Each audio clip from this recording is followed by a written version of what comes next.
Hey everyone out there in Host Church land. It's been a while since I've done one of these Host Church videos.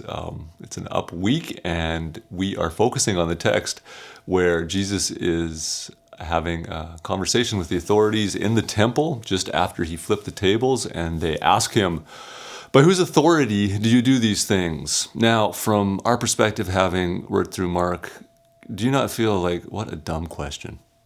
We have seen Jesus speak to the wind and the waves and they stop. We've seen him say, Lazarus, come out, expel demons. Like when you see somebody do things like that, or you hear of somebody doing things like that, you should probably just be able to make the safe assumption that the authority that they're doing those things from and the authority they possess comes from God.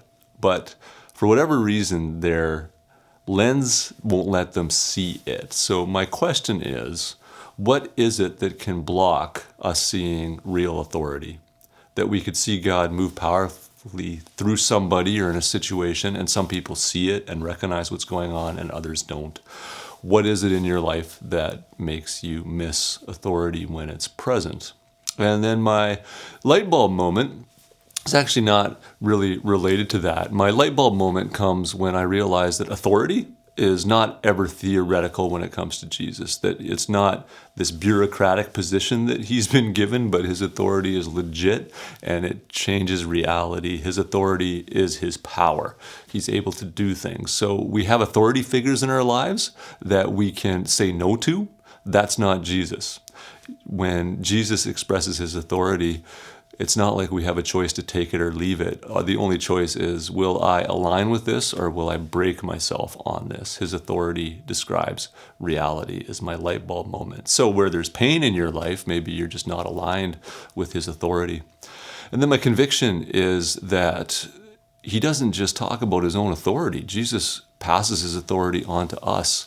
And that too is not just theoretical. Right? We're sons and daughters, and sometimes of God, and we possess authority, and sometimes that language can seem detached from our real existence, that it's a bureaucratic title, that we don't actually have authority and power to change things. But that's not God's intention. When Jesus gives us this authority, is not for us to think to ourselves, oh wow, now we have authority. I still can't fix my marriage. I still can't be the parent I want to be. I still can't influence my workplace. I still can't bring healing in the kingdom to Portage, the Prairie, and Neepawa, but I have authority. No, that's not how it works. Jesus' intention when he gives us authority is that we would have the power to bring about change. And my conviction is to try to figure out how to align with Jesus' authority so that when I do stuff that is, let's say, spectacular, when you do stuff that is spectacular and people say, whose authority do you do this by?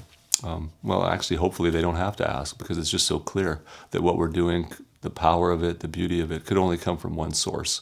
And when they see the authority and power of God coming through us, they look through us to him and find him themselves.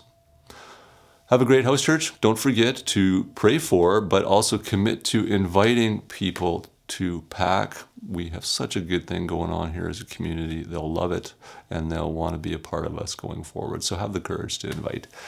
Grace and peace to you all. Have a good evening.